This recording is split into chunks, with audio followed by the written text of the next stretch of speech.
Bienvenidos a Aquí y Ahora, podcast auspiciado por PAG Law, especialistas en Venture Capital, que además ofrecen tips para inversionistas. Juan Pablo Capello conversa aquí y ahora con Felipe Santamaría, claro ejemplo de un abogado no tradicional. Felipe, muy temprano en su carrera, tuvo claro que lo suyo era el emprendimiento y la innovación, más que la jurisprudencia. Pero mientras estudiaba Derecho en Bogotá, Colombia, Felipe fundó su primer startup, Grit Tech, mientras continuaba sus estudios de leyes en Colombia, en Estados Unidos y en Corea.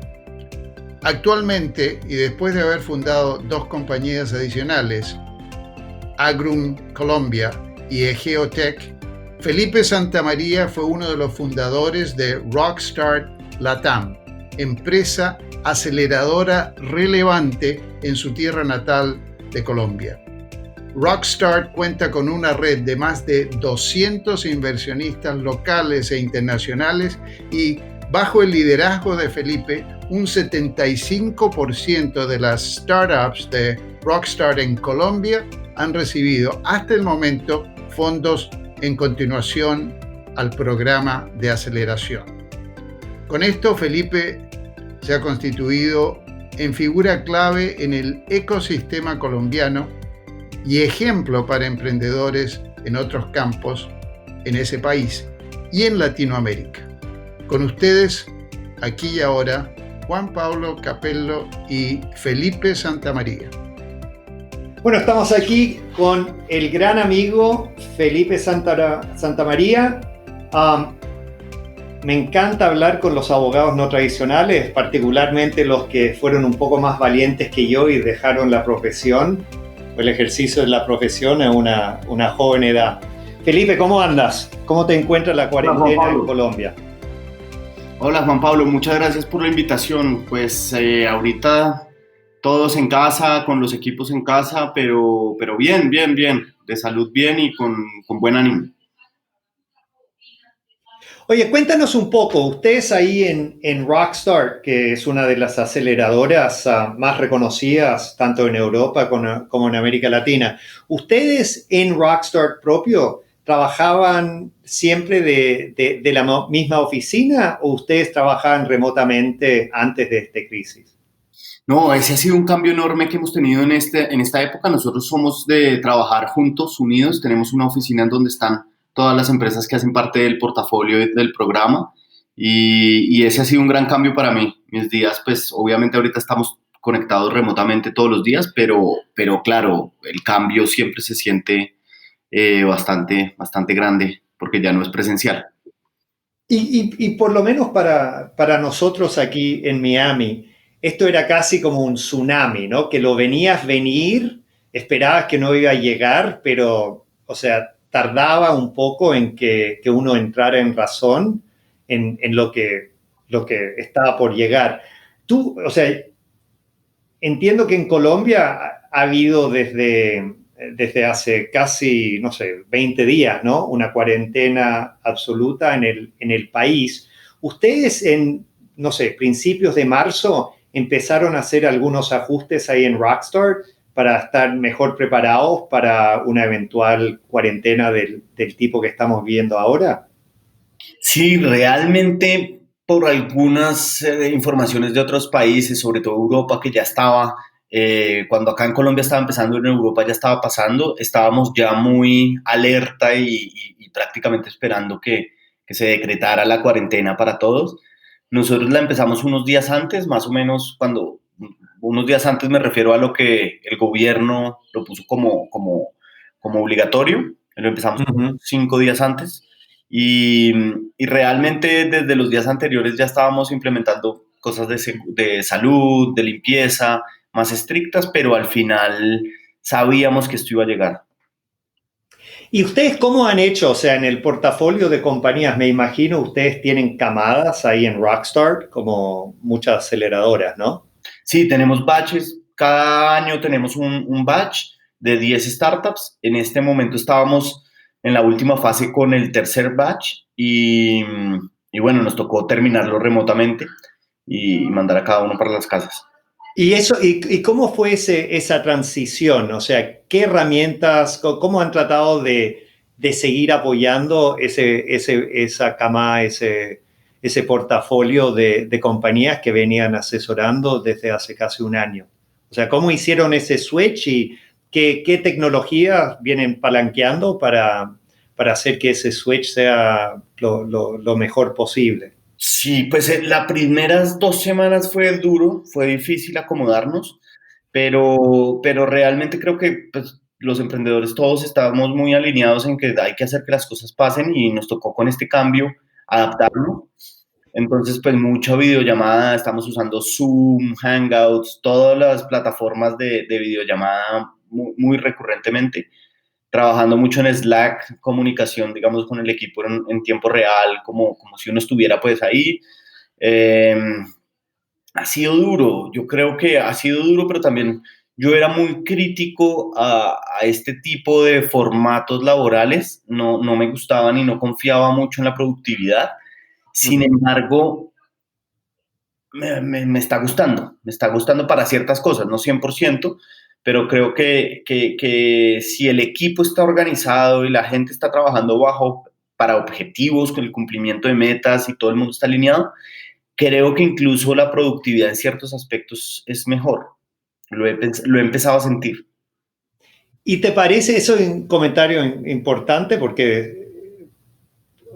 Porque una de las cosas que vengo escuchando bastante seguido es justamente eso, de que muchos de nosotros, y particularmente los que tienen algo de pelo canoso, éramos bastante resistentes a, tú sabes, este cambio de la forma de trabajar.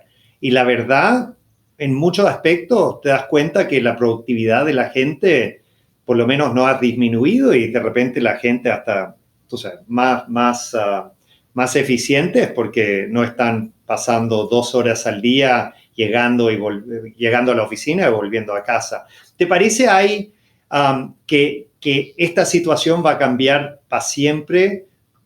¿Cómo ustedes trabajan? ¿Que ustedes van a girar hacia un modelo tanto juntando la gente, pero también un modelo en algo repartido más remote a lo largo del tiempo? ¿O tú crees que aquí a 3-4 meses, cuando las cosas vuelvan a lo que será su nueva realidad o normalidad, que ustedes van a seguir trabajando como venían trabajando de antes?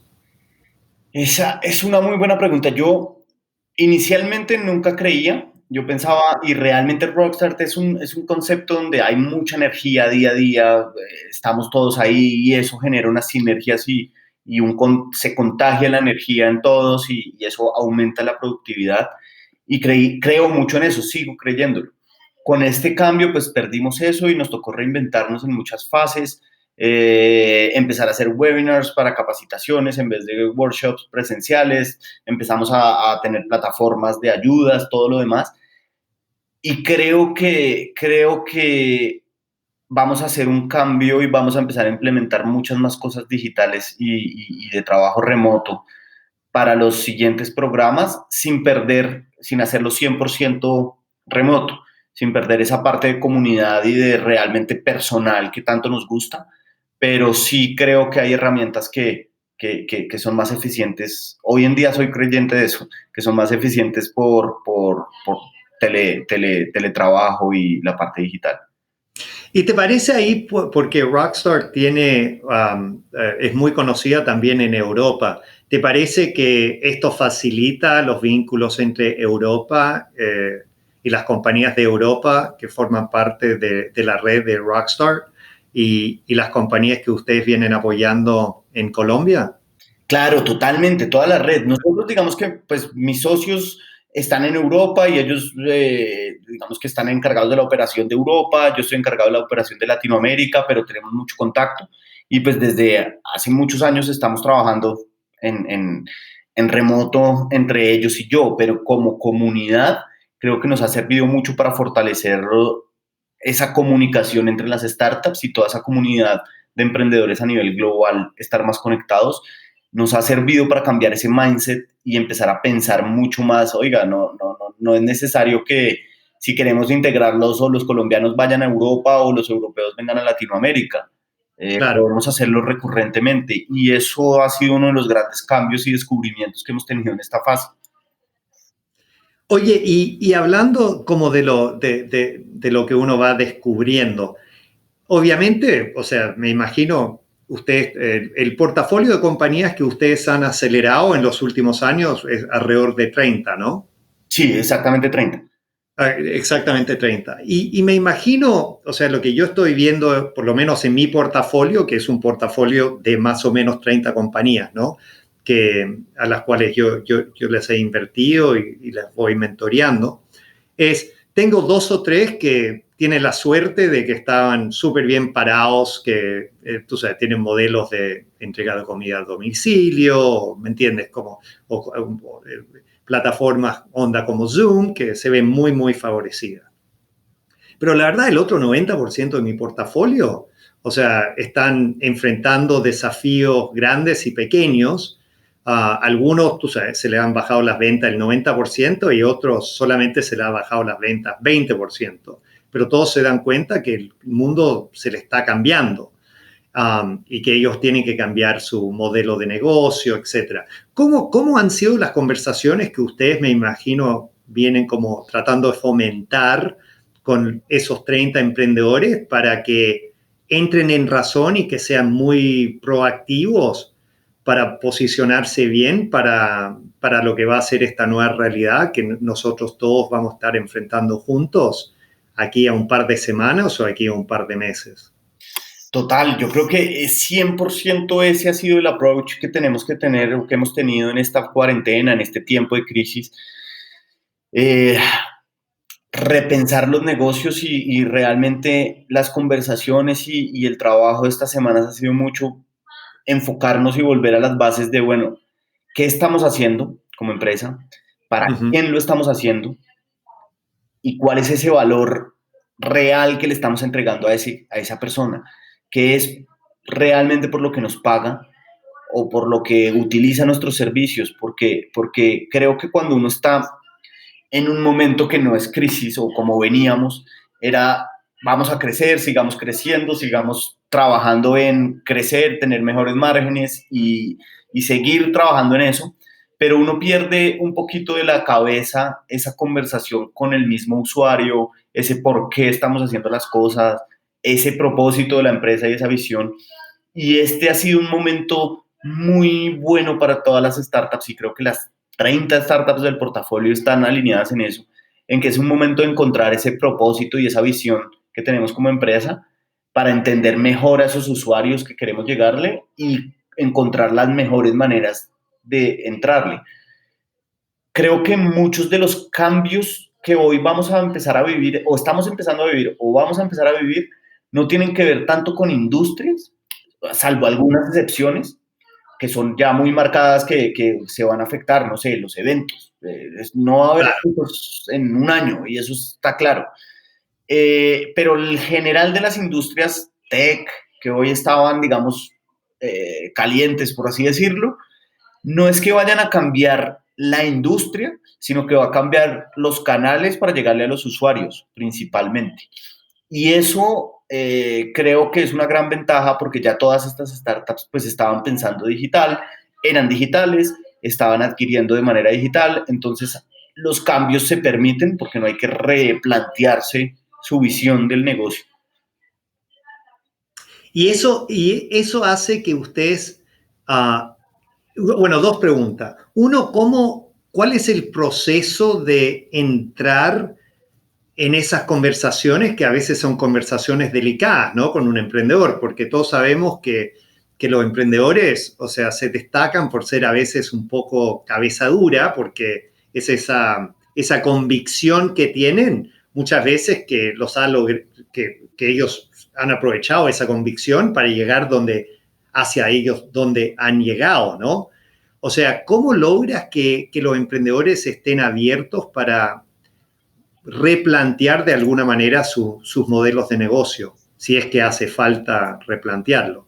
Yo creo que como emprendedor, Sí. fondo, y es que acá sí no tenemos opción. o estamos abiertos o Sí. nos morimos como empresa.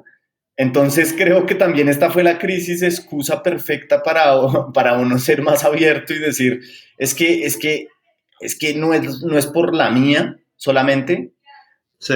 sino que tengo que ir al mercado y tengo que estar muy analítico de qué es lo que está pasando y qué va a pasar. Entonces creo que incluso ha sido un retiro espiritual para los emprendedores de verdad enfocarse en el valor y de verdad enfocarse en lo que podemos hacer y cómo el mundo va a girar y vamos a poder dar valor. Sí, es interesante eso. Yo tuve una conversación con un emprendedor, cliente, amigo, yo le he apoyado, le puse unos pesos, y el lunes, y la verdad el tipo está muy enredado en que como que cambiando demasiado su modelo de negocio. Recién cerró una ronda hace 3 meses atrás, ¿no? Y una ronda serie A de por encima de $1 millón. Y lo que me llamó la atención, sí, el tipo está muy enredado de que iba, no sé, que los inversionistas le iban a mirar en menos y él cambiara un poco la estrategia comercial. Y yo le aclaré dos cosas. Le dije, uno, flaco, o sea, los inversionistas te van a mirar muchísimo más en menos si llevas esta compañía y la chocas contra la pared, ¿me entiendes? Cuando es totalmente predecible, si no hace cambios importantes ahora, es lo que va a pasar.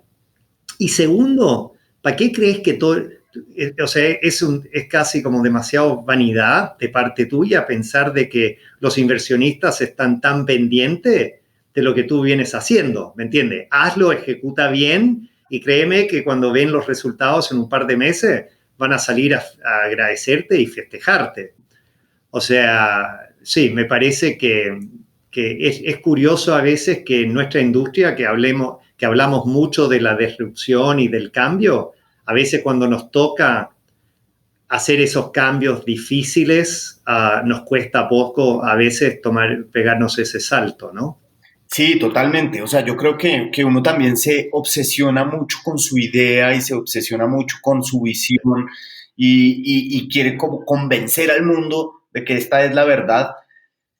Y yo creo que es un momento también para ser muy humilde en ese sentido y decir, bueno, acá de pronto me sabía las condiciones, Claro, que el mundo ha cambiado radicalmente. pero me Claro. cambiaron las reglas Sí.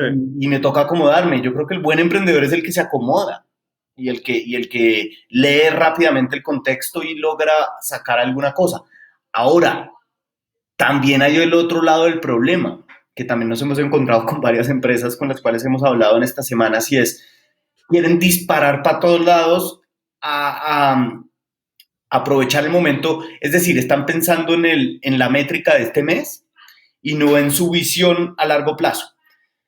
Claro, están tratando de sobrevivir a todo coste sin realmente estar creando una compañía sostenible. Exacto, ni siquiera una compañía. Entonces mañana van a vender, no, pues se están vendiendo muy bien las bolsas de basura. Bueno, pues voy a vender bolsas de basura.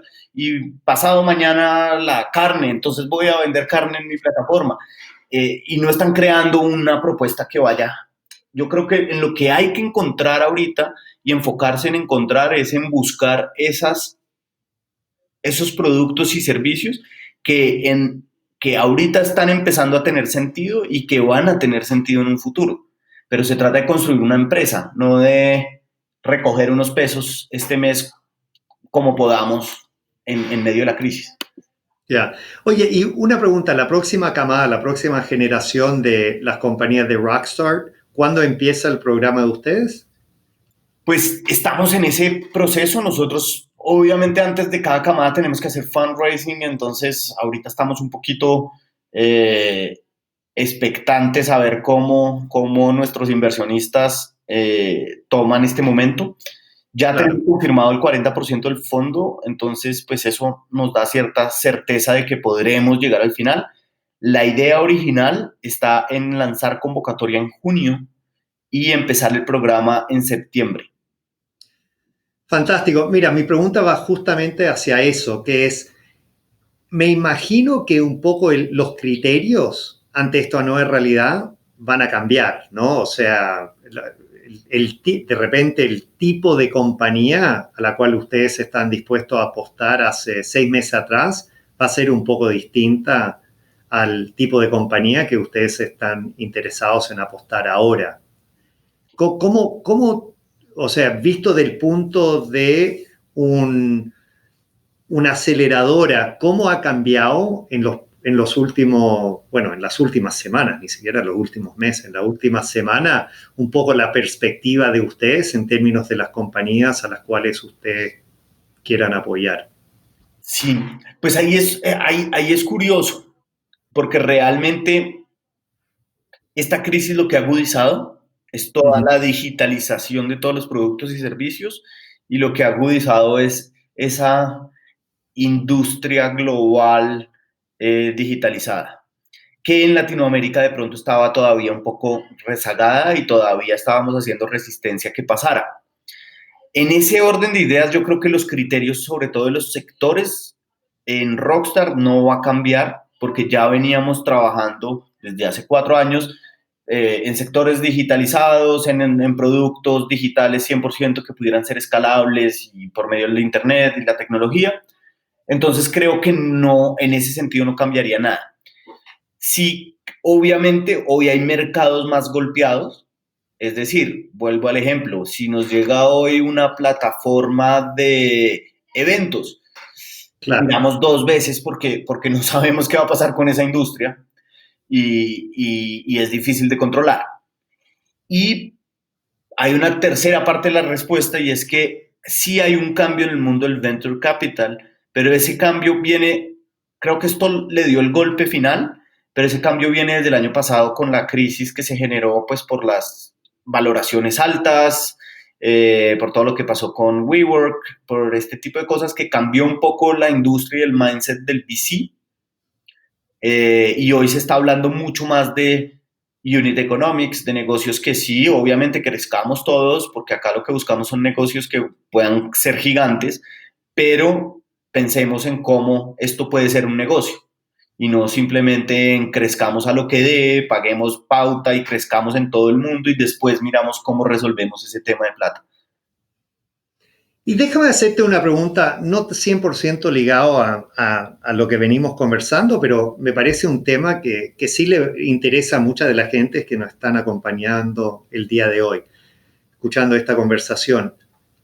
La verdad, la subida, o sea, tú estuviste ahí en el ecosistema tech en Colombia, con tu primer emprendimiento a una muy joven edad, GridTech, cuando la Plaza de Colombia como polo de emprendimiento no existía y había mucha gente, tú sabes, vieja como yo que estaba metido aquí en el tecno latino desde hace 20 años, que yo la verdad venía desde hace 10, 15 años esperando que México empezara a surgir, como ha surgido en los últimos 5 años, como centro y plaza muy relevante por el tema de emprendimiento. Pero la verdad, lo que me parece le ha agarrado a todo el mundo de sorpresa es la relevancia y la importancia que ha tomado Colombia como centro de innovación para toda la región. Y no solamente, tú sabes, por el lindo trabajo de tus queridos compatriotas de Rappi, pero por muchas otras compañías. ¿Tú has pensado a qué se debe esta inesperada subida de esta plaza o el país como un centro de emprendimiento? Esa es una muy buena pregunta. Yo, cuando arranqué en el emprendimiento, no había nada, había muy poco, había apenas los primeros pinos y apenas las primeras personas. Sí había gente y Colombia, la gente ha sido muy, muy emprendedora, ha tenido ese espíritu emprendedor desde siempre. Y pero pues pensábamos mucho más en pequeño, mucho más en Colombia, mucho más nacionalmente, digamos. Sí. Cuando arranqué con estas 2 primeras empresas, Grid, que realmente duramos 9 meses, algo así, 10 meses, y era muy, muy, muy difícil que incluso nos oyeran o que nos abriera la puerta una empresa grande o algo, era demasiado difícil. Y con mi socio, que ha sido mi socio de toda la vida, Juan Pablo, montamos Egeo Egeo es una empresa de energía, digamos que llevado el Internet de las cosas a la energía y hacemos redes inteligentes de energía eléctrica. Y bueno, y eso hace 7 años pues era bastante novedoso en Colombia. Nos dimos cuenta que nos teníamos que salir del país y venir afuera. Cuando salimos y conocimos otros ecosistemas, nos dimos cuenta que en Colombia estábamos en pañales y decidí montar una aceleradora. Dije, bueno, hay que desarrollar en Colombia, yo creo que hay talento y podemos llevárnoslo para Estados Unidos y podemos un poco integrarnos a los ecosistemas ya existentes. En ese momento, cuando monté esto, ahí fue donde nació Rockstart y nos asociamos con ya la empresa. Ellos llevaban 3 años y entonces ya nos asociamos y decidimos hacerlo global. Y decidimos Colombia como sede única de Latinoamérica. En ese momento no sonaba Colombia lógico, incluso en Colombia claro. nos decían, váyanse a México, a Chile incluso. Y realmente fueron 3 causas las que nosotros analizamos y escogimos Colombia, exceptuando que yo era colombiano o soy colombiano y que quería hacerlo en Colombia. Pero pues al final también quería hacer una aceleradora exitosa, entonces pues si me tocaba moverme lo haría. La primera es que los colombianos tienen, en el nivel de empresa, de fundadores de empresas, tienen un alto nivel de educación, no solo en Colombia, sino internacional. Y muchos de los emprendedores que estábamos viendo surgir eran emprendedores que se habían formado en Estados Unidos o que habían empezado su empresa también en Estados Unidos y estaban trayendo a Colombia esa idea y ese concepto de las startups. Y que ya empezaba a haber algunos primeros casos relevantes como Tapsi, como pagos online, que ahora es PayU, y ya empezábamos a ver que había una camada interesante.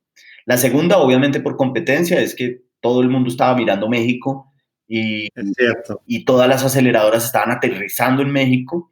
Estratégicamente para nosotros Colombia se nos hacía geográficamente, si queríamos pensar en startups latinoamericanas, Colombia por ubicación geográfica simple es mucho más atractivo que México para nosotros. Sí, porque claro, en Sudamérica, pero muy conectado con Centroamérica y con muchas facilidades para Norteamérica. Y eso generaba gran potencial para nosotros. Y adicionalmente, en ese momento, Colombia era el ecosistema que venía creciendo más constantemente. Si bien veníamos de abajo, no teníamos nada, veníamos creciendo a ritmos muy acelerados. Entonces, ahí fue donde decidimos Colombia y creo que nos convencimos muy temprano y nos cogió la ola en un buen momento.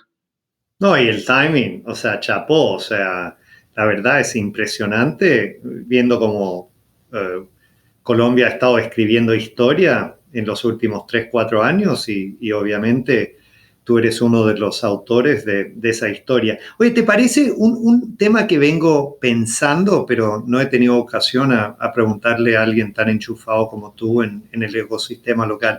¿Te parece en Colombia ha habido más influencia de los grupos económicos tradicionales? O sea que sé que el Grupo Santo Domingo, por ejemplo, desde hace muchos años tiene una especie de aceleradora, venture builder.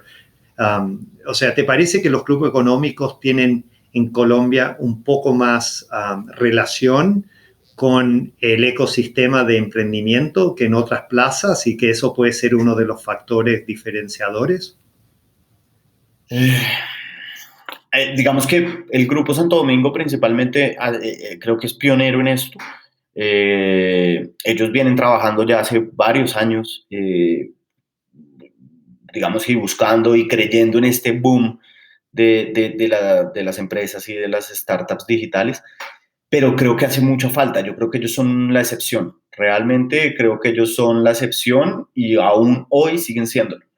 Creo que si algo le hace falta a Colombia como ecosistema es esa integración de los sectores tradicionales y de los grandes grupos empresariales en el emprendimiento. Creo que eso ha estado lento, es difícil, todavía piensan como estructuras muy grandes y no son tan amigas del riesgo y de los emprendedores hoy en día. está empezando a cambiar hace unos años y cada vez la curva uno la puede ver creciendo, pero todavía falta bastante. Y bueno, ok, o sea, y, por ejemplo, viendo de Chile, a pesar de todos los esfuerzos de Startup Chile, o sea, sí, todavía los principales grupos económicos, o sea, casi son incapaces de deletrar la palabra VC, o sea, les costaría deletrar la palabra, ni hablar de entender bien el concepto, el riesgo, o sea, cómo uno tiene que administrar la alta probabilidad de fracaso en muchas de las inversiones, etc. Si te parece que ha habido que otro posible factor del éxito de Colombia como un polo de emprendimiento en los últimos años ha sido el apoyo del gobierno a través de Impulsa y otras iniciativas, o te parece que también, con raras excepciones, el gobierno o las políticas del gobierno no han ayudado a levantar la plaza demasiado? Pues yo creo que todo suma. Al final, yo creo que esto es una sumatoria de muchas personas, entidades, empresas, iniciativas y, y personas. Creo que el gobierno colombiano y acá en Colombia se ha tenido una coherencia a lo largo de un tiempo ya importante trabajando en temas de emprendimiento. Ya Impulsa debe tener 8 o 9 años Claro. trabajando y está Mintic, que tiene un programa que se llama apps.co, que apoya emprendedores en fases muy tempranas y esto creo que todo también empieza como a sacar y a hablar este lenguaje y empieza eso a atraer a gente, ángeles inversionistas y demás, que creo que ha aportado claramente. Yo soy, digamos que un poquito más creyente que realmente un ecosistema de emprendimiento se jala desde lo privado, principalmente, y que el Estado, pues, digamos, ayuda en generar un escenario en donde sea más fácil la interacción entre las nuevas empresas, inversionistas y corporativos.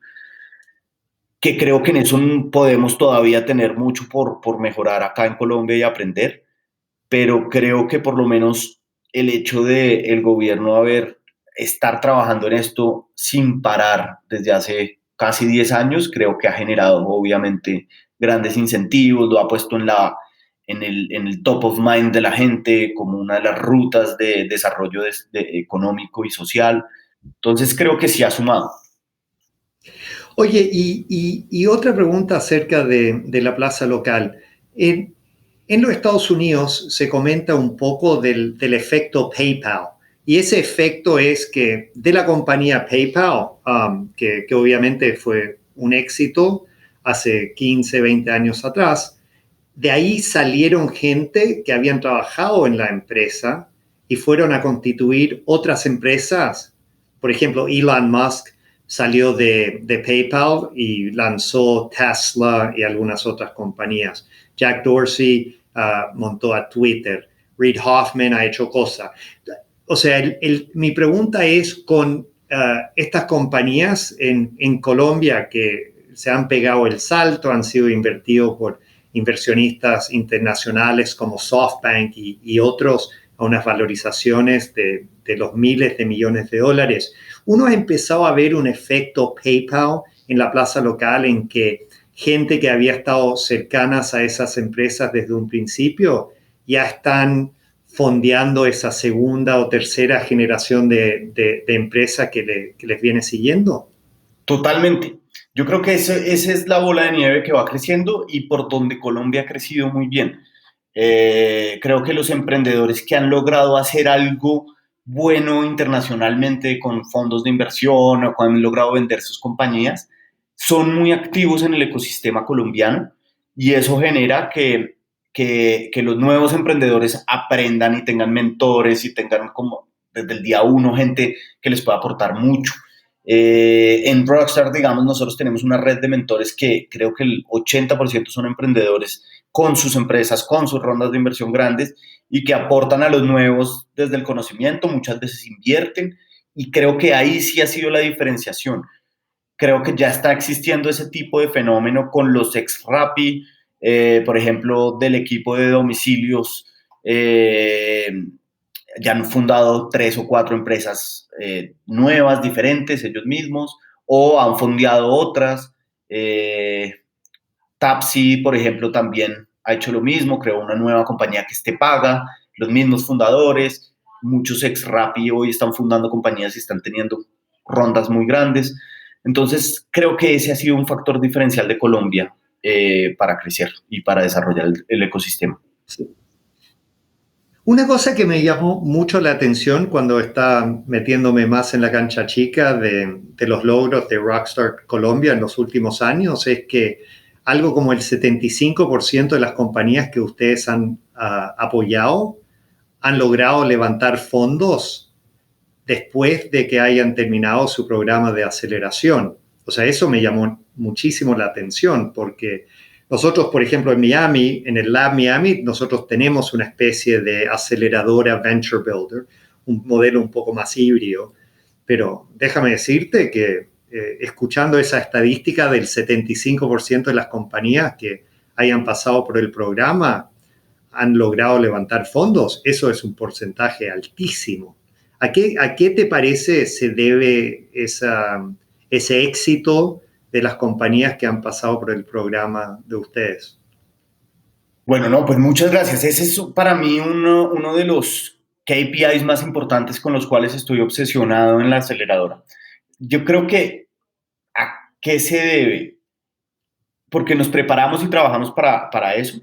Nosotros, digamos que somos un programa que puede ser muy parecido a cualquier otra aceleradora internacional, pero tenemos un diferencial muy grande y es trabajamos exclusivamente con 10 startups por 6 meses y solo tenemos un batch al año. Y eso permite que nos dé tiempo para realmente darles el mayor valor posible a las startups.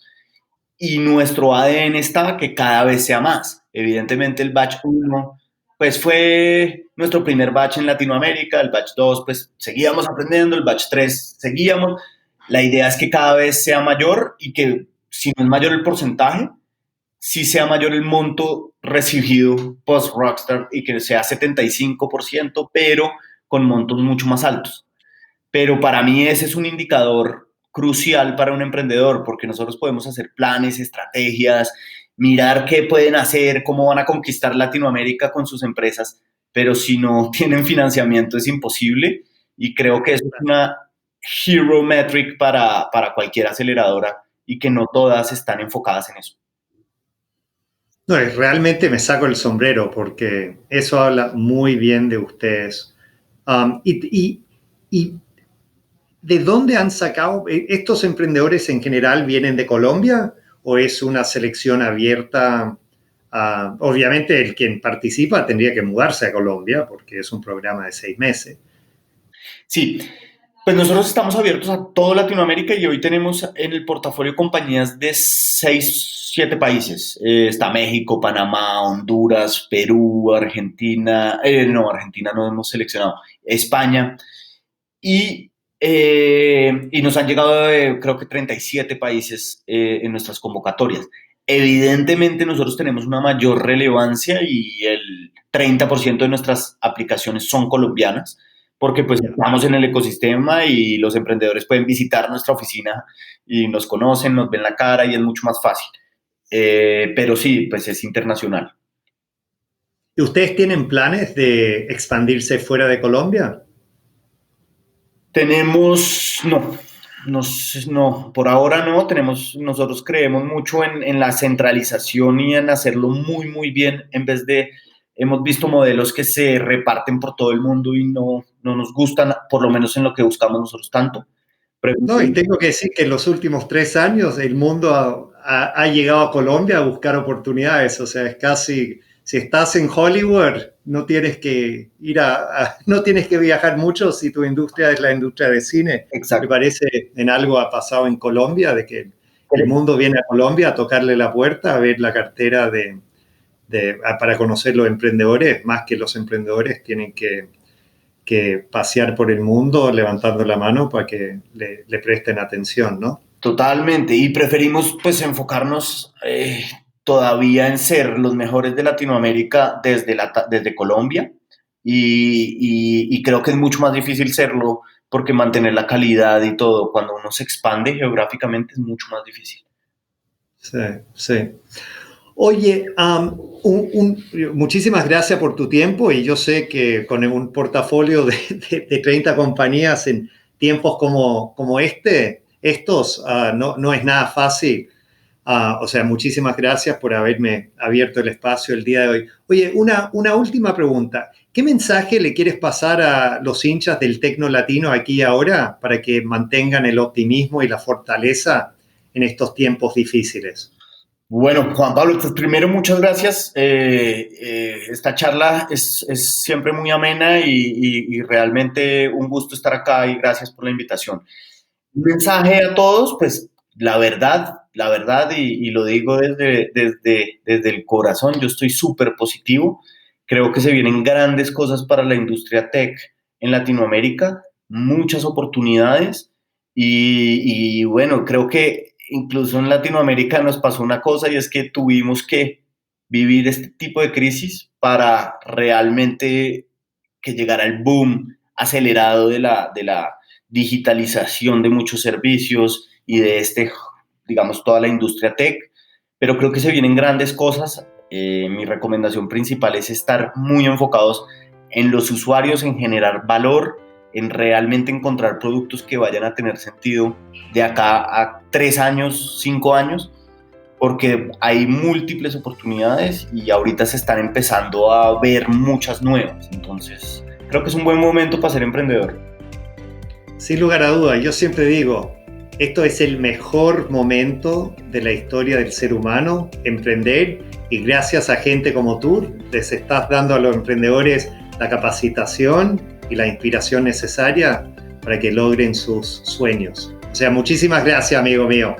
Juan Pablo, muchísimas gracias a ti y gracias por este espacio. Un abrazo de gol. Chao.